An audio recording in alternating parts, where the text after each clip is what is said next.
Hi guys, this is Sunny Khan from Traders World. I hope that you all would be doing fine. और आज बहुत ही important topic के साथ आपकी खिदमत में हाजिर हूँ। आज का टॉपिक बहुत इम्पॉर्टेंट होने वाला है। हर ट्रेडर के जहन में एक सवाल होता है, चाहे वो बिगनर्स हो, चाहे वो इंटरमीडिएट हो, चाहे वो प्रो हो, कि भाई हमें एक ट्रेड लेनी किस तरह है, हमें किस तरह एक ट्रेड को कंफर्म करना है और किस तरह उस ट्रेड के अंदर पार्टिसिपेट करना है, उस ट्रेड को लेना है, इंटर करना है, कहाँ हमें एग्जिट करना है, कहाँ हमें अपना टेक प्रॉफिट रखना है।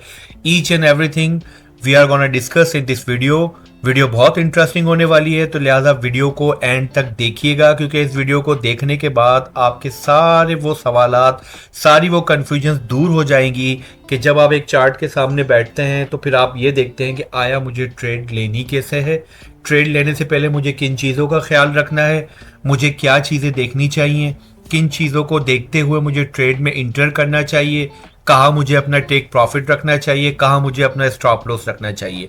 तो अगर आज की वीडियो आपने पूरी देखी तो मैं आपको इंश्योर करता हूँ कि आपको ये कन्फ्यूजन आपकी बिल्कुल मुकम्मल तौर पे दूर हो जाएगी कि आपको ट्रेड में पार्टिसिपेट कैसे करना है और ट्रेड में एंट्री कैसे बनानी है, किन टाइम फ्रेम्स को देखना है, किन टाइम फ्रेम्स के अंदर जाके एंट्री बनानी है।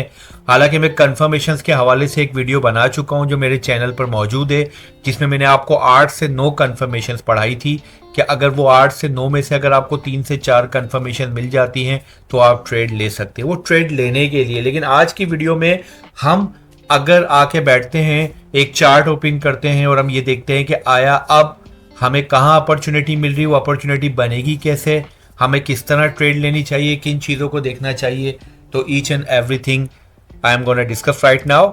So don't skip the video को एंड तक लाजमी देखिएगा। सपोर्ट अपनी मुकम्मल शो करें, चैनल को सब्सक्राइब करें, वीडियो को लाइक करें, शेयर करें और कमेंट में सवालात करें। जितने ज़्यादा सवालात आएंगे कमेंट्स के अंदर, इससे मुझे ये अंदाज़ा होगा कि आप शो को ज़ौक़ के साथ मेरी वीडियोस को देख रहे हैं और इंटरेस्ट शो कर रहे हैं और कुछ सीखना चाह रहे हैं। और मैं बज़ात खुद ऐसे लोगों को अप्रिशिएट करता हूं कि जो वाकई में इस स्किल को सीखना चाहते हों और अपने तमाम ख़दशात को, अपनी तमाम कन्फ्यूजन्स को दूर करना चाहते हैं, तो मैं ऐसे लोगों को सपोर्ट करूंगा। तो लिहाजा मेरे साथ जुड़े रहने के लिए मेरे चैनल को सब्सक्राइब करें और कमेंट में सवालात का अंबार लगा दें। मैं इंशाल्लाह आपके हर सवाल का आपको प्रॉम्प्ट रिप्लाई करूंगा। तो आज के टॉपिक की तरफ बढ़ते हैं। मैं जैसा कि आपको बताता हूं कि मैं अपना हर टॉपिक स्टार्ट करने से पहले मैं एक अपना पीडीएफ है जो खुद बना के रखता हूं थ्योरेटिकल, जिससे आपको समझाने में आसानी हो जाती है और उसके बाद फिर हम क्या करते हैं, प्रैक्टिकली चार्ट पे जाके उन तमाम चीज़ों को देखते हैं। इस वक्त आप देख सकते हैं कि मेरे सामने गोल्ड का इस वक्त चार्ट ओपन है और ये मेरा पीडीएफ है जो मैंने अभी बनाकर रखा हुआ है। इसके अंदर हमें कुछ चेकलिस्ट को देखना पड़ता है किसी भी ट्रेड को लेने से पहले। कोई भी ऐसी ट्रेड है अगर हम लेना चाह रहे हैं तो उससे पहले हमें किन चीज़ों को देखना चाहिए, उसके मुताबिक ही हम ट्रेड को ले सकते हैं। वो चेकलिस्ट क्या होती है, तो वन बाय वन हम उसको डिस्कस करने जा रहे हैं। सबसे पहले आपको देखना होता है मार्केट स्ट्रक्चर को, which is very very important. अगर आपको जब तक किसी भी चार्ट के अंदर किसी भी इंडाइसिस का, किसी भी मेटल का, किसी भी क्रिप्टो की, अगर आपको उसका मार्केट स्ट्रक्चर, उसका बायस, उसका ऑर्डर फ्लो जब तक आपको कंफर्म नहीं होगा तो आप ट्रेड ले ही नहीं सकते। क्योंकि अगर एक चीज़ बुलिश है तो आप बुलिश की ट्रेड लेंगे, जब एक चीज़ बेरिश है तो आप बेरिश की ट्रेड लेंगे। तो इसीलिए मार्केट स्ट्रक्चर बहुत इंपॉर्टेंट होता है। और सिंपल सी बात है, बुलिश के लिए हायर हाइज और हायर लोज बनाता है और बेरिश के लिए लोअर हाइज और लोअर लोज। ये आपको कंफर्म कैसे होता है कि आप किसी चार्ट को देखते हैं और वहाँ पे जब आप उसकी डायरेक्शन को देखते हैं तो अगर बुलिश है तो हायर हाइज और हायर लोज बनाएगा और अगर बेरिश है तो लोअर हाइज और लोअर लो बनाएगा। इसके अलावा चेंज ऑफ कैरेक्टर जो है वो गेम चेंजर साबित होता है। आपको पता है रिवर्सल की निशानी देता है कि अगर किसी पीक लेवल पे, किसी की लेवल पे आके किसी लिक्विडिटी को स्विप करने के बाद, स्टॉप लॉस को हंट करने के बाद फिर वहाँ से हमें चेंज ऑफ कैरेक्टर मिलता है, तो वो हमें ये बताता है कि आया वहाँ से रिवर्सल होने वाली है। अब जो है ये इंडाइसिस, ये मेटल, ये क्रिप्टो क्या करने लगा, अपनी पोजिशन को, अपनी डायरेक्शन को क्या करने लगा, चेंज करने लगा है। तो change of character is very important. और इसके साथ अगर ब्रेक ऑफ स्ट्रक्चर है तो ब्रेक ऑफ स्ट्रक्चर हमें ये बताता है कि सेम ट्रेंड आपका कंटिन्यू रहेगा। अगर बुलिश है तो वो अपने हायर हाई को क्या करता जाएगा, ब्रेक करता जाएगा, और अगर बेरिश है तो वो अपने लोअर लो को ब्रेक करता जाएगा। तो जो हमें बताता है कि हमारा जो है ट्रेंड क्या है, कंटिन्यू है। अच्छा, हमेशा याद रखिएगा मार्केट स्ट्रक्चर हमेशा वो फॉलो कीजिएगा जो हायर टाइम फ्रेम का हो। ये मैं आपकी अपनी पहली वीडियो से आपको बताता जा रहा हूँ। As per ICT, as per SMC, हमेशा मार्केट स्ट्रक्चर आप ऑर्डर फ्लो बायस हमेशा फॉलो करेंगे हायर टाइम फ्रेम का, क्योंकि higher time frame is superior to all. ठीक है, तो आप बेसिकली डेली 4 आवर और 1 आवर के टाइम फ्रेम पे जाके हमेशा स्ट्रक्चर को देखा करें। तो पहली चेकलिस्ट आपका स्ट्रक्चर हो गया। सेकंड, आपको लिक्विडिटी जोन, स्ट्रक्चर क्लियर हो गया, उसके बाद आप लिक्विडिटी जोन्स को फाइंड करें। क्या इक्वल हाइज इक्वल लोज हैं, या फिर ट्रेंड लाइन लिक्विडिटी है, या by side liquidity sell side liquidity है, उनके ऊपर स्टॉप लॉस रखे हुए।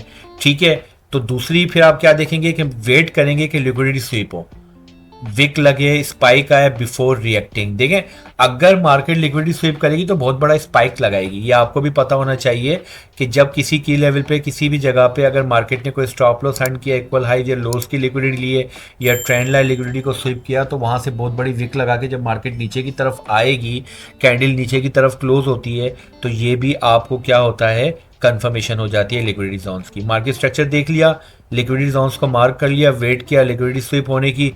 उसके बाद आपने ऑर्डर ब्लॉक, सप्लाई और डिमांड को देखना है। सप्लाई डिमांड बेसिकली वही आपका सपोर्ट और रेजिस्टेंस होता है जो आप चार्ट्स के ऊपर मार्क करके रखते हैं। और ऑर्डर ब्लॉक का आपको पता है कि ऑर्डर ब्लॉक वो जगह होती है जहां बड़े बड़े जो इंस्टीट्यूशंस होते हैं अपने बड़े बड़े ऑर्डर मार्क करके रखते हैं, यानी कि लगा के बैठे हुए होते हैं। और मार्केट जब भी उन ऑर्डर ब्लॉक के अंदर आती है तो वहाँ से मार्केट क्या करती है, रिवर्स होती है।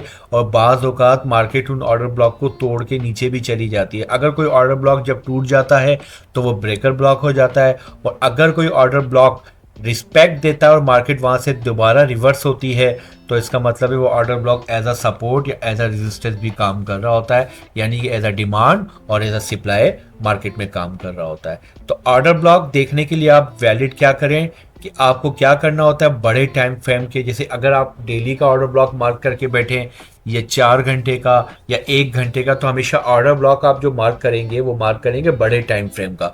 लेकिन एंट्रीज के लिए आप कहाँ जाएंगे, आप एंट्रीज के लिए 5 मिनट या 15 मिनट में जाएंगे। ये मैं अपनी हर वीडियो में बता चुका हूँ। आईसीटी हमें ये चीज़ बताता है कि अगर आप 1 घंटे का कोई ऑर्डर ब्लॉक, 1 घंटे की लिक्विडिटी या 1 घंटे का कोई की लेवल मार्क करके बैठे हैं तो एंट्री के लिए आप 5 मिनट में जाएंगे। अगर 4 घंटे का है तो 15 मिनट में जाएंगे। और अगर डेली का है तो फिर आप 1 घंटे में जाएंगे। और अगर वीकली का है तो 4 घंटे में जाएंगे। तो तीसरी चीज़ ऑर्डर ब्लॉक हो गई। चौथी चीज़ आपकी आ जाती है फेयर वैल्यू गैप्स या imbalances, which is very very important.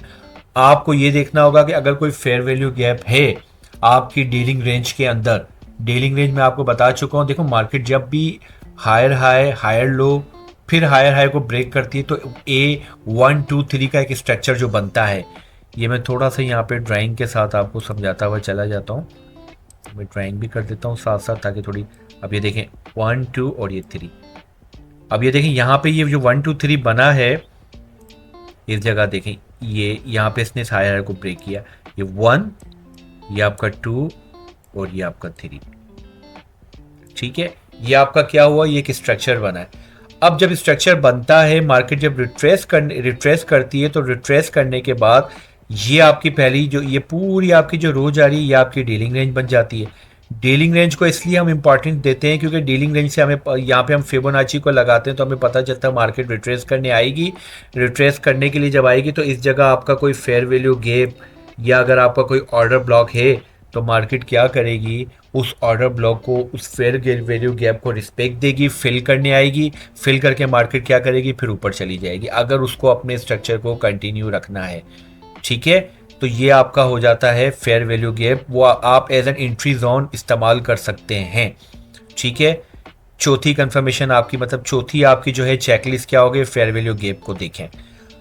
पांचवी आपकी डिस्प्लेसमेंट आ जाती है, वॉल्यूम स्पाइक आ जाता है। अब डिस्प्लेसमेंट और वॉल्यूम, डिस्प्लेसमेंट मैं आपको पढ़ा चुका हूँ। डिस्प्लेसमेंट जब कभी किसी भी की लेवल से कोई भी स्टॉप लॉस हंट होता है, किसी भी की लेवल की लिक्विडिटी हंट होती है, तो वहाँ से जब स्मार्ट मनी इंटर करती है, इंस्टीट्यूशंस या बड़े बड़े जो बैंक्स होते हैं जब वो इंटर होते हैं तो वहाँ से एक लंबी बड़ी बड़ी कैंडल्स बनती हुई जाती हैं। वो बनती हुई जाती जो कैंडल्स होती हैं उसे हम डिस्प्लेसमेंट कहते हैं। अब वो डिस्प्लेसमेंट क्या करती है, वो इंटेंट शो करती है। किसका इंटेंट शो करती है, बड़े प्लेयर्स का, बिग प्लेयर्स का। क्योंकि मार्केट के अंदर अगर आपको कमाना है, मार्केट के अंदर अगर आपको चलना है, तो आपको बड़े प्लेयर्स के साथ, बिग प्लेयर्स के साथ ही आपको काम करना होगा। एज अ रिटेलर आप सर्वाइव नहीं कर सकते, तो आपको बड़े प्लेयर्स, तो हम ये आईसीटी, एसएमसी, ये सारी चीज़ें पढ़ रहे होते हैं। ये क्यों पढ़ रहे होते हैं? इसीलिए पढ़ रहे होते हैं क्योंकि आईसीटी, एसएमसी हमें यही पढ़ाती है कि किस जगह पर ये बड़े बड़े जो प्लेयर्स हैं ये कहाँ से एंट्री लेते हैं, कहाँ से एग्जिट करते हैं, कहाँ से एक्यूमुलेशन बनाते हैं, कहाँ से डिस्ट्रीब्यूशन बनाते हैं, कहाँ से मार्केट को मूव कर रहे होते हैं, और हमें इन्हीं के साथ इंटर या एग्जिट करना होता है। और ये जो चीज़ें मैं आपको बता रहा हूँ ये इन्हीं के हिसाब से बता रहा हूँ, तो ज़रा गौर से इस तमाम चीज़ों को नोट डाउन कीजिएगा, अपने पास डायरी और पेन लिख रखें और इसमें ये चीज़ें नोट डाउन करते रहें। और वीडियो के एंड में जब कोई भी सवालात हो तो कमेंट में कीजिएगा, मैं उनका रिप्लाई लाजमी करूँगा। छठी चीज़ है, अब ये चीज़ें आ गई आपके पास, आपने देख लिया, हम 5 चीज़ें पढ़ी। छठी में अब एंट्री कन्फर्मेशंस के अंदर आ जाते हैं। कन्फर्मेशंस के लिए मैं हर दफ़ा आपको ये बता चुका हूँ, मैंने 8 से 9 कन्फर्मेशंस आपको पढ़ा चुका हूँ। अगर आपने मेरी वो वीडियो नहीं देखी तो मैं चैनल, इस वीडियो के एंड में लिंक भी कर दूंगा, आप मेरे चैनल के अंदर जाके देख भी सकते हैं। 8 से 9 कन्फर्मेशंस होती हैं जो हमें अगर किसी भी ट्रेड के अंदर, किसी भी की लेवल के अंदर, किसी भी लिक्विडिटी स्वीप होने के बाद मिलती हैं, तो हम उसमें ट्रेड को बनाते हैं, इंटर करते हैं। और उन 8-9 में से कम हमें अगर 2 से 3 कन्फर्मेशन मिल जाए तो which is enough for us.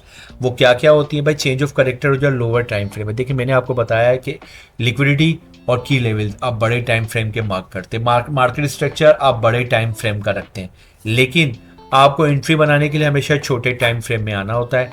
1 घंटे के साथ 5 मिनट, 4 घंटे के साथ 15 मिनट और 15 मिनट के साथ 1 मिनट को आप अटैच करते हैं। चेंज ऑफ करेक्टर आप देखेंगे लोअर टाइम फ्रेम के अंदर, लिक्विडिटी ग्रैप और रिएक्शन देखेंगे। अब जो बड़े टाइम फ्रेम की लिक्विडिटी थी, जो की लेवल था, उसको जब मार्केट ने स्वीप किया, वहाँ से जब लिक्विडिटी सबकी स्टॉप लॉस हंट कर दिए, सबकी लिक्विडिटी उठा ली, उसके बाद वहाँ से उसका रिएक्शन क्या आया, तो वो हम छोटे टाइम फ्रेम के अंदर जाकर देखते हैं। फिर सेकंड चीज़ है, उसके बाद हमें ऑर्डर ब्लॉक या एफवीजी अलाइनमेंट भी देखनी पड़ती है कि अगर मार्केट ने जो है वहाँ से अगर कोई रिएक्शन दिया है, डिस्प्लेसमेंट वगैरह दी है, तो डिस्प्लेसमेंट जो दी है उस डिस्प्लेसमेंट वाली पूरी डीलिंग रेंज के अंदर कोई ऑबी, ऑर्डर ब्लॉक या एफवीजी हमारे पास आ रहा है, तो ये तीसरी कन्फर्मेशन जो है, कन्फर्मेशन में पढ़ा चुका हूँ, यहाँ पर दोबारा एक तरह से समझे कि आपकी रिविजन भी हो रही है। उसके बाद क्या होगा कि लिक्विडिटी स्वीप होने के बाद वहाँ से रिजेक्शन कैंडल बनती है। मैंने आपको शुरू में स्टार्ट में बताया था वीडियो के कि जब कोई लिक्विडिटी स्वीप होगी तो उसके बाद क्या होगा, लिक्विडिटी स्वीप होने के बाद एक बड़ी सी विक बनेगी और कैंडल, अगर आप बुलिश से रिवर्सल मिल रहा है तो वो क्या करेगी, नीचे की तरफ बॉडी क्लोज करेगा बड़ी विक के साथ, और अगर बुलिश का रिवर्सल मिल रहा है तो वो क्या करेगा, नीचे सेल साइड से विक देके कैंडल को ऊपर की तरफ क्लोज करेगा। यानी कि जिसे इस तरह देखिए, ये आपकी इतनी बड़ी विक लगी, ये देखिए विक लग गई, और ये हल्की सी आपकी क्या हुआ, बॉडी बनी। देखिए विक बड़ी है। मैं आपको ये समझा देता हूं कि अगर आपका मोर देन 50%, याद रखिएगा, ये एक प्रो टिप आपको दे रहा हूं, प्रो टिप, कि अगर आपकी किसी भी की लेवल पे लिक्विडिटी को हंट करने के बाद अगर कैंडल का मोर देन 50% विक बन जाती है और उसके बाद नीचे की तरफ बॉडी 30% 40% क्लोज होती है, तो ये समझ लें कि वहाँ पे मार्केट जो है इंटेंट शो कर रही है कि अब मार्केट क्या करेगी, अपनी डायरेक्शन चेंज करेगी। फर्दर कंफर्मेशन कैसे होती है, अगर चेंज ऑफ करेक्टर भी हो जाए, चेंज ऑफ करेक्टर हो जाता है, लिक्विडिटी ग्रिप हो गई, विक बन गई, और वो जो लिक्विडिटी स्विप करने के बाद मार्केट जो नीचे की तरफ कैंडल बनाते हुए आई है इस तरीके से, अब जब ये कैंडल बनाते हुए आई है, यहाँ चेंज ऑफ करेक्टर मार्केट ने किया, तो इस पूरी डीलिंग रेंज के अंदर आपके पास ऑर्डर ब्लॉक एफवीजी है तो बेहतर है। और अगर मार्केट का जो की लेवल, जो मार्केट स्ट्रक्चर है बड़े टाइम फ्रेम का, वो ऑलरेडी बेरिश है, तो समझ जाएं कि आपका यहाँ पे जो भी की लेवल था तो वो क्या था, वो आपका प्रीमियम पीडीआरए था। प्रीमियम और डिस्काउंट आपको पता होगा, अगर आप सेल की एंट्री लेते हैं तो प्रीमियम से लेते हैं और बुलिश की एंट्री लेते हैं तो डिस्काउंट से लेते हैं। अब आप देखते हैं कि आपका जो बड़े टाइम फ्रेम का जो स्ट्रक्चर है वो बेरिश है, यानी कि आपको वो बता रहा है, ऑर्डर फ्लो बता रहा है, बायस बता रहा है कि मार्केट नीचे की तरफ जा रही है। ये बड़े बड़े जो बिग प्लेयर्स होते हैं, इंस्टीट्यूशन, ये जो आपके जो स्मार्ट मनी होती है, ये बड़े टाइम फ्रेम्स की मूवमेंट के हिसाब से चल रही होती है ना। बाकी जो लिक्विडिटी स्वीप करना, रिटेलर्स को हंट करना, ये सब छोटे टाइम फ्रेम में हो रहा होता है। अगर आपने बड़े टाइम फ्रेम का बायस या मार्केट स्ट्रक्चर क्लियरली फाइंड किया हुआ होता है, उस पर ग्रिप होती है आपकी, तो ये जो आप बीच बीच छोटी छोटी जो अपॉर्चुनिटीज बन रही होती है, तो इससे आप फ़ायदा उठा सकते हैं। अच्छा याद रखिएगा, जो आपके बड़े टाइम फ्रेम का मार्केट स्ट्रक्चर होता है, अगर आप 1 घंटे को फॉलो करें, 4 घंटे को या डेली को, आपको एंट्री उसके हिसाब से लेनी होती है। मिसाल के तौर पे अगर आपका 1 घंटे का टाइम फ्रेम बेरिश का है, यानी कि मार्केट स्ट्रक्चर बेरिश है, तो वहाँ पे बेरिश की एंट्री तलाश करनी। अब मुझे बेरिश की एंट्री क्यों, मुझे यहाँ वेट करना पड़ा कि मार्केट यहाँ स्की लेवल पे आई, हल्का सा मार्केट ने क्या किया, यहाँ करेक्शन दी, यहाँ से लिक्विडिटी उड़ाई, उसके बाद मार्केट ने विक दे के मार्केट नीचे आई और डिस्प्लेसमेंट के साथ नीचे गई, यहाँ चेंज ऑफ करेक्टर दे दिया। अब चेंज ऑफ करेक्टर दिया, अब ये देखें यहाँ पे इतनी बड़ी जो डीलिंग रेंज है इसके अंदर ऑर्डर ब्लॉक या एफवीजी है, और वो किस लेवल में होना चाहिए, वो हमारा प्रीमियम जोन में होना चाहिए। अगर एक डीलिंग रेंज के अंदर 2-3 फेयर वैल्यू गैप आ रहे हैं तो कोई घबराने की बात नहीं, हमें उसको फोकस देनी है जो प्रीमियम में हो। और प्रीमियम के अंदर भी ऑप्टिमल ट्रेड एंट्री जोन हमारा होता है 0.68 से 0.786। अगर इसके बीच में आ रहा है तो उसको ज़्यादा फोकस, ज़्यादा अहमियत देंगे। ठीक है, रिजेक्शन भी आ गई। ठीक है, उसके बाद फिर आपको जो है वॉल्यूम की कंफर्मेशन भी आप ले लें, और उसके बाद स्मार्ट मनी की एंट्री देख लें कि भाई break of structure, change of character, FVG. Change of character के बाद फिर फेयर वैल्यू गैप के अंदर जाएगा और फेयर वैल्यू गैप से वो क्या करेगा, एंट्री आप अपनी बना लेंगे। अब कन्फ्लुएंस फैक्टर्स क्या क्या होते हैं, सिंपल सी बात है, वो तमाम चीज़ें जो हमें जो है कन्फ्लुएंस करनी होती हैं, तमाम करनी होती, देखनी होती है फैक्टर्स क्या क्या होते हैं। हायर टाइम फ्रेम का स्ट्रक्चर, लिक्विडिटी ले ली, यानी कि स्ट्रक्चर हायर टाइम फ्रेम का आप समझ लें कि आपका बेरिश है। लिक्विडिटी क्या थी, यहाँ कोई बड़े टाइम फ्रेम की लिक्विडिटी रखी हुई थी, मार्केट ने क्या किया, अभी प्रीवियस जो था वो चलता हुआ आ रहा था, मार्केट ने क्या किया, यहाँ से लिक्विडिटी ले ली, उसके बाद मार्केट ने यहाँ पे क्या कर दिया, नीचे की तरफ आ गया। अब लिक्विडिटी लेने के बाद वही सारी ऊपर वाली चीज़ें, रिएक्शन कैंडल आ गई, सब चीज़ें आ गई।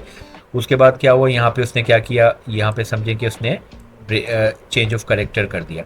अब चेंज ऑफ करेक्टर करने के बाद इस पूरी डीलिंग रेंज के अंदर हमें ऑर्डर ब्लॉक या फेयर वैल्यू गैप देखना है, और उसके अलावा वॉल्यूम की डाइवर्जेंस कंफर्मेशन भी हमें देखनी है। सब चीज़ें मैं आपको लाइव चार्ट पे ले आके दिखाऊंगा। सेशन टाइमिंग भी आपको देखनी होती है, सेशन मार्क करना भी मैं सिखा चुका हूँ। Sessions are very very important. देखिए, लिक्विडिटी आपकी equal high lows, trend line liquidity, support resistant liquidity, इसके अलावा आपकी सेशंस की जो हाईज और लोज होते हैं ये भी आपकी लिक्विडिटी होती है। ठीक है, by side sell side liquidity, ये सब चीज़ें होती हैं। तो सेशंस को कैसे मार्क करना है ये वीडियो में बना चुका हूँ, मेरे चैनल पे रखी हुई है, मैं वीडियो के एंड में अटैच भी कर दूंगा, वो भी आप देख सकते हैं। तो ठीक है, ये आपकी कन्फ्लुएंस होती है। बड़े टाइम फ्रेम का स्ट्रक्चर, लिक्विडिटी ले ली, order block, fair value gap zone आपने मार्क कर लिया, वॉल्यूम से आपको डाइवर्जेंस मिल गई। अगर वहाँ पे न्यूयॉर्क या लंदन का कोई सेशन पड़ा हुआ था तो ये ज़्यादा बेस्ट हो जाएगा। ठीक है, ये तमाम वो चीज़ें जो कन्फ्लुएंस होती है जिसको आपको अपने जहन में रखना होता है। टाइम फ्रेम मैं ऑलरेडी पहले भी पढ़ा चुका हूँ, दोबारा मार्केट स्ट्रक्चर अगर आप 1 घंटा, 4 घंटे या डेली का देख रहे हैं, लिक्विडिटी जोन भी 1 घंटा, 4 घंटे या डेली की आप देख रहे हैं, तो आपकी रिफाइंड एंट्री क्या होगी, 1 घंटे के साथ 5 मिनट को अटैच करें, 4 घंटे के साथ 15 मिनट को, और डेली के साथ 1 घंटे को अटैच करें। और अगर आप 15 मिनट की कोई मार्केट स्ट्रक्चर के हिसाब से चल रहे हैं, लिक्विडिटी जोन मार्क करके चल रहे हैं, तो 15 मिनट के साथ हमेशा 1 मिनट में एंट्री लेंगे। ठीक है, कन्फर्मेशन, चेंज ऑफ करेक्टर आपने ले लिया। एग्जिट क्या करना है, एग्जिट प्लानिंग क्या होनी चाहिए, same as entry time frame. जो आपका एंट्री टाइम फ्रेम होगा उसी के हिसाब से आप क्या करेंगे, एग्जिट और एंट्री को बनाएंगे। एंट्री आप बनाएंगे किससे, आप बनाते हैं छोटे टाइम फ्रेम के हिसाब से, तो अपना टेक प्रॉफिट भी उसके हिसाब से रखें और अपनी एग्जिट एंट्री भी उसी के हिसाब से रखें, यानी कि स्टॉप लॉस और टेक प्रॉफिट भी। अब वो कैसे, मैं सब आपको चार्ट में जाके समझाऊंगा। अब एग्जाम्पल हम ले लेते हैं। आपने डेली या 4 घंटे के अंदर एक ट्रेंड आइडेंटिफाई कर ली, लिक्विडिटी आपने मार्क कर ली, फिर आप गए 1 मिनट या 15 मिनट के अंदर, आप 1 घंटे और 15 देखें, डेली के साथ 1 घंटा, 4 घंटे के साथ 15 मिनट। आप इधर जाके क्या करते हैं, ऑर्डर ब्लॉक्स को, एफवीजीज को या सपोर्ट या रेजिस्टेंस जोन्स को आप क्या कर लेते हैं, मार्क कर लेते हैं। पूरा आपको बताया जा रहा है कि आपको करना क्या है। आपने क्या किया, इन 2 बड़े टाइम फ्रेम के अंदर जाके ट्रेंड को आइडेंटिफाई किया, फिर आपने क्या किया, वह लिक्विडिटी को मार्क कर लिया, भाई ये लिक्विडिटी पड़ी। फिर आप क्या करेंगे, 1 घंटे या 15 मिनट में जाके ऑर्डर ब्लॉक्स को, एफईजी को, सप्लाई जोन्स को, इनको मार्क कर लिया। फिर 1 मिनट और 5 मिनट के अंदर जाके आप एंट्री लेते हैं। कैसे लेते हैं, वो इस तरह लेते हैं कि अगर मार्केट इन ऑर्डर ब्लॉक के अंदर, फेयर वैल्यू गैप के अंदर, सप्लाई जोन्स के अंदर जब आती है, फ़ौरन आप छोटे टाइम फ्रेम के अंदर जाके देखते हैं चेंज ऑफ करेक्टर हुआ। और याद रखिएगा, मैं पहले बता चुका हूँ कि आपको एंट्री लेनी है आपके बड़े टाइम फ्रेम की डायरेक्शन के हिसाब से। ठीक है, अगर आपकी डेली या 4 घंटे का टाइम फ्रेम बेरिश है तो यहाँ पे भी बेरिश के हिसाब से एंट्री तलाश करें।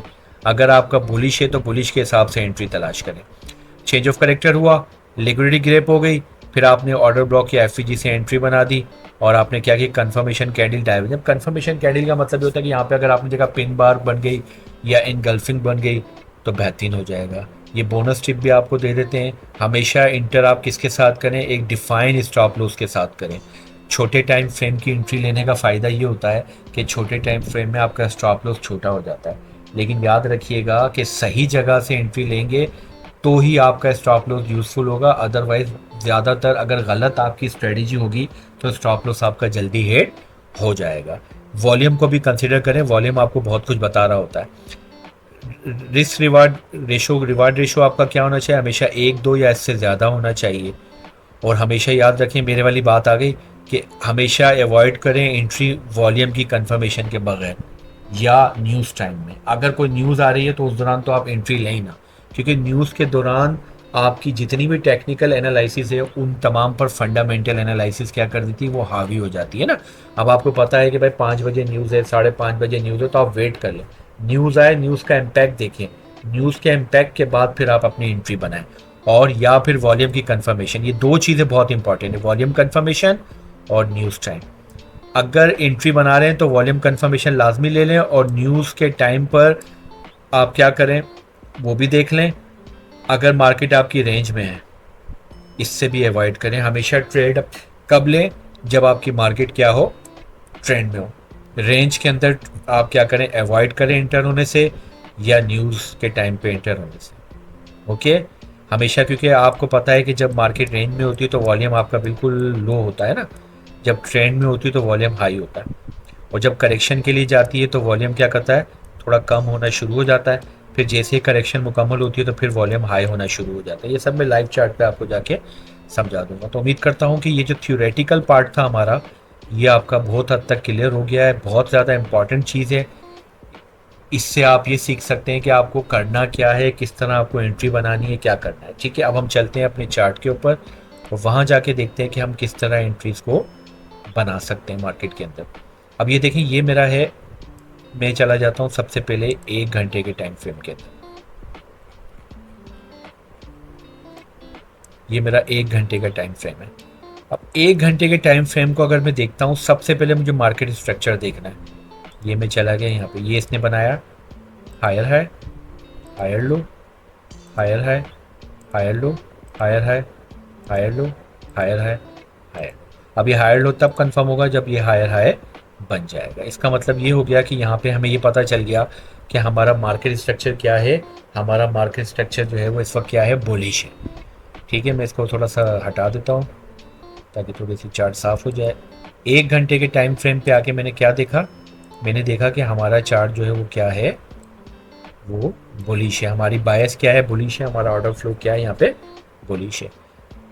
अब देखिए, यहाँ पे बेरिश पे कन्वर्ट होने के लिए, यहाँ पे जब ये नीचे इस लाइन को तोड़ेगा, इस हायर लो को तोड़ेगा, तो फिर हम कहेंगे कि अब बेरिश मार्केट में स्टार्ट हो चुका है। लेकिन अभी जो हमने पढ़ा है, एज़ पर कंफर्मेशन हमने ये पढ़ लिया कि मार्केट क्या है, मार्केट बुलिश में है। ठीक है, अब बुलिश में हम सबसे रिसेंट टाइम पे आ जाते हैं। ठीक है, रिसेंट टाइम के अंदर हम आ गए।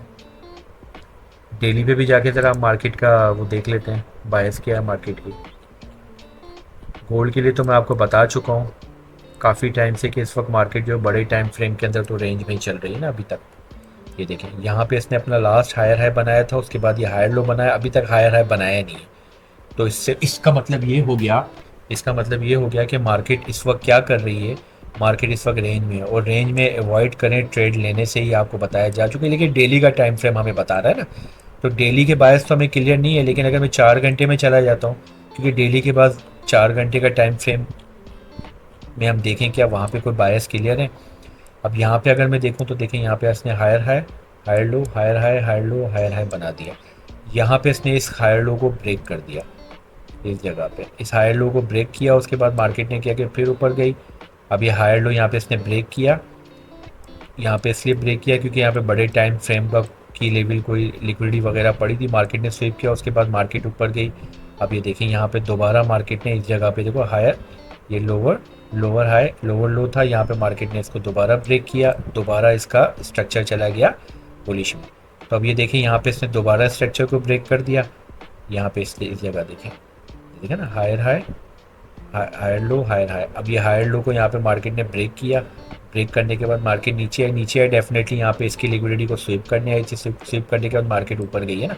अब हम करंट जो सिचुएशन देखते हैं, करंट सिचुएशन के हिसाब से यहाँ पे था आपका low, lower high, lower low, lower high को मार्केट ने ब्रेक कर दिया यहाँ पे, इस जगह आप देख सकते हैं ना, लोअर हाई यहाँ पे भी ब्रेक कर दिया मार्केट ने, ठीक है, इस जगह पे। तो इसका मतलब है 4 घंटे के हिसाब से भी आपका क्या है, आपकी मार्केट जो है वो क्या है, बुलिश है। तो 4 घंटे और 1 घंटे में आपने मार्केट स्ट्रक्चर निकाल लिया। अब सेकंड काम क्या होगा, सेकंड काम आपका ये होगा कि आपको लिक्विडिटीज़ मार्क करनी है ना, क्योंकि लिक्विडिटीज़ आर वेरी इंपॉर्टेंट। अब हम रिसेंट टाइम में यहाँ पे अगर देखते हैं हमारा है बुलिश, तो बुलिश का मतलब ये होगा कि हमें इस लिक्विडिटी को मार्क करना है। ये 4 घंटे की लिक्विडिटी आपके ऊपर रखी हुई है यहाँ इस जगह पे,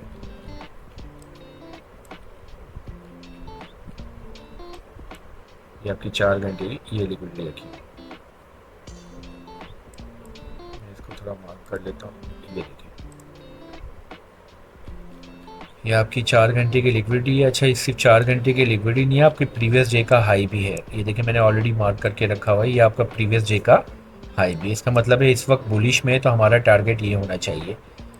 लेकिन टारगेट यहाँ पे लेने से पहले हमें एंट्री तलाश करनी थी, एंट्री लेनी थी, और यहाँ से हमारी एंट्री बनी थी। वो कैसे बनी थी, वो इस तरह बनी थी, यहाँ पे देखें इस जगह पे ये आपका ऑर्डर ब्लॉक रखा हुआ है, इस जगह पे मार्केट आई है नीचे, इस ऑर्डर ब्लॉक से मार्केट ने क्या किया, फिर यहाँ पे हमें एंट्री दी है। अब मैं 1 घंटे के टाइम फ्रेम में जाऊँ, ये देखिए 1 घंटे के अंदर भी यहाँ पे हमारे पास क्या था, ये देखिए लिक्विडिटी थी, सेल साइड लिक्विडिटी थी। मार्केट ने क्या किया, इसको स्वीप किया, उसके बाद मार्केट ऊपर गई है, ये 1 घंटे के टाइम फ्रेम के हिसाब से। अब 1 घंटे के टाइम फ्रेम से जब मार्केट ऊपर गई है, ऊपर जाके अब मार्केट जब नीचे आई है, तो ये इसने हायर हाई बना दिया, ये हो गया आपका higher high, higher low, higher high. अब ये आपकी डीलिंग रेंज बन गई। तो फिबोनाची का जो कमाल था, जो मैं आपको सिखाता हुआ आ रहा हूँ, आप क्या करेंगे, यहाँ से लेके यहाँ तक ऊपर तक आपने फिबोनाची को प्लेस किया। अब हम बाई की ट्रेड देख रहे हैं, तो मैंने आपको क्या कहा था कि 0.61 से लेके 0.786 ये हमारा ऑप्टिमल ट्रेड एंट्री जोन होता है। इस जगह पे देखें फेयर वैल्यू गैप आ रहा था 1 घंटे के अंदर, ये फेयर वैल्यू गैप आ गया हमारे पास और ये ऑप्टिमल ट्रेड एंट्री जोन के अंदर आ गया। अब हमने मार्केट स्ट्रक्चर देख लिया कि हमारा मार्केट स्ट्रक्चर था बुलिश का, और हमें ट्रेड कहाँ मिली, हमें ट्रेड मिल गई है कहाँ पर, हमें ट्रेड मिली है हमारे ऑप्टिमल ट्रेड एंट्री जोन पे। और यहाँ पे क्या था, यहाँ पे हमारे पास ये फेयर वैल्यू गैप था। इस फेयर वैल्यू गैप के अंदर आप देखिए ये भी फेयर वैल्यू गैप था, लेकिन मार्केट इसके अंदर क्यों आया, क्योंकि मैंने कहा था कि 2 फेयर वैल्यू गैप आ रहे हो तो आप ऑप्टिमल ट्रेड एंट्री वाले फेयर वैल्यू गैप को इंपॉर्टेंस देंगे। अब यहाँ पे जब फेयर वैल्यू गैप को आप मार्क करके रखा हुआ था आपने 4 घंटे में बुलिश, 1 घंटे का फेयर वैल्यू गैप मैंने मार्क किया। अब मैं एंट्री के लिए चला जाता था 5 मिनट के अंदर। मैं यहाँ पे थोड़ा मार्क कर लूँ, ऐसा अदरवाइज ऐसा नहीं कि मार्केट से मैं ये मैंने इस वर्टिकल ट्रेंड लाइन को मार्क कर लिया। अब देखें यहाँ पे मैं आता हूँ इस जगह पे, ये था यहाँ पे चेंज ऑफ करेक्टर हो गया, देखें ये आपका था लोअर लो लोअर हाई। अब लोअर लो बनाने में मार्केट फेल हुई, यहाँ पे क्या किया इसने, अपने लोअर हाई को ब्रेक कर दिया, तो हो गया चेंज ऑफ करेक्टर। अब यहाँ पे आपको कितनी ज़्यादा कंफर्मेशन मिल गई, 4 घंटे का आपने ले लिया मार्केट स्ट्रक्चर बुलिश था, 1 घंटे के अंदर फेयर वैल्यू गैप को मार्क किया, और वो फेयर वैल्यू गैप आपके ऑप्टिमल ट्रेड एंट्री जोन के अंदर आ रहा था। जैसे ही मार्केट वहाँ पर आई, आप फ़ौरन के 5 मिनट के टाइम फ्रेम के अंदर, और वहाँ जाके आपने वेट किया कि जैसे ही चेंज ऑफ करेक्टर हो गया। अब ये देखिए यहाँ पे चेंज ऑफ करेक्टर हुआ, और आप देखें चेंज ऑफ करेक्टर होने के साथ साथ एक और कंफर्मेशन जो आपको बताई गई थी, किसकी, आपको बताई गई थी वॉल्यूम की। अब यहाँ देखें वॉल्यूम की कितनी बड़ी कैंडल लगी है, देखें ये वॉल्यूम की कैंडल बड़ी लग चुकी है। और यही मैं अगर 1 घंटे के अंदर जाता हूँ, यहाँ पे देखें वॉल्यूम यहाँ पे भी आपका ऑलरेडी बढ़ा है। देखो जहाँ पे वॉल्यूम कम होता है ना, ये हमें ये बता रहा होता है वॉल्यूम कि भाई मार्केट के अंदर आपका मोमेंटम क्या है, आपकी डायरेक्शन क्या है, आपका बायस क्या है। आपका बायस जो है वो बुलिश है। ये देखें यहाँ पे बड़ी कैंडल थी, मार्केट ऊपर जा रही। देखिए जैसे ही आपका वॉल्यूम कम होना शुरू हुआ, मार्केट थोड़ी करेक्शन में गई, फिर वॉल्यूम बढ़ा, मार्केट ने हायर हाई बनाया, फिर वॉल्यूम कम हुआ, मार्केट एक करेक्शन में। अब यहाँ पे वॉल्यूम बढ़ रहा है, ये देखें आपका ये वॉल्यूम बढ़ रहा है इस जगह, देखें ये देखें ये वॉल्यूम आपका बढ़ रहा है। यहाँ पे भी देखें ये वॉल्यूम बढ़ा है, यहाँ पे ये देखें वॉल्यूम बढ़ा है। जहाँ पे आपका वॉल्यूम कम हो रहा है, मार्केट क्या कर रही है, करेक्शन में जा रही है। यहाँ पे वॉल्यूम कम हो रहा है, मार्केट क्या कर रही है, करेक्शन में जा रही है। तो वॉल्यूम को भी अगर आप कंसीडर करेंगे तो ये आपके लिए बहुत इंपॉर्टेंट हो जाएगा।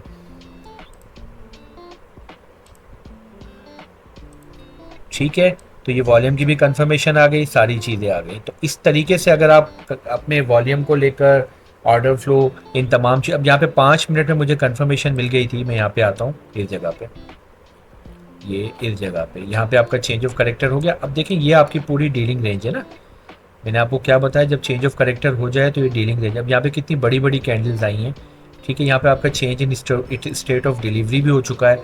और अगर आप मुझे चाहते हैं कि मैं change in state of delivery भी आपको पढ़ाऊँ तो आप मुझे कमेंट करें, तो मैं नेक्स्ट वीडियो उस पर बना दूंगा। देखें, जब कभी आपकी कंसेक्टिव कैंडल्स जो होती हैं उसको कंसेक्टिव अपोजिट कैंडल्स ब्रेक कर दे तो वो आपकी कहलाती है change in state of delivery. यहाँ पे हो चुका, ठीक है। अब ये आपकी डीलिंग रेंज है। अब यहाँ पे मार्केट जो है वो क्या करेगी, इस ऑर्डर ब्लॉक से देखें मार्केट आई है, इस ऑर्डर ब्लॉक के अंदर मार्केट ने क्या किया, रिटेस्ट किया, रिटेस्ट करके मार्केट ऊपर की तरफ जा रही है। और टारगेट मैं आपको बता चुका हूँ, प्रीवियस डे का हाई हमारा टारगेट होना चाहिए ये, यानी 3390, ये प्रीवियस डे का हाई हमारा टारगेट होना चाहिए। एक तरह से मैंने इसके साथ साथ आपको एक सिग्नल भी दे दिया है, ठीक है। अब देखिए यहाँ पे एंट्री लेने का फ़ायदा क्या होगा, देखिए यहाँ पे अगर मज़ीद आप वेट करें, क्योंकि ये आपकी डीलिंग रेंज है, तो मार्केट इस फेयर वैल्यू गैप के अंदर भी आ सकती है। मैं अगर इस डीलिंग रेंज को, ये देखिए यहाँ पे इसने फेयर वैल्यू गैप किया, अब मैं यहाँ से लेके यहाँ तक अगर इसको मार्क करूँ, ये देखिए, तो ये हमारा 0.5 है। इसके नीचे मार्केट आती है तो यहाँ से हम एंट्री बना सकते हैं। अगर मार्केट आती है यहाँ एंट्री हम बना सकते हैं।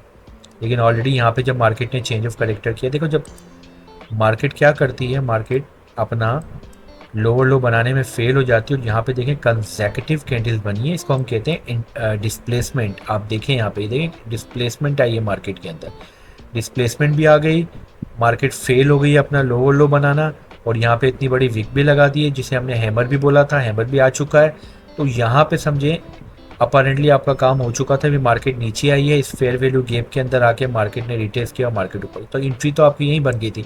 आपने यहाँ पे एंट्री ले ली होती, स्टॉप लॉस आपने नीचे लगाओ तो कितना छोटा स्टॉप लॉस हो गया। आपने एंट्री बनाई किस पे, 3360 पे, स्टॉप लॉस रखा 3357 का।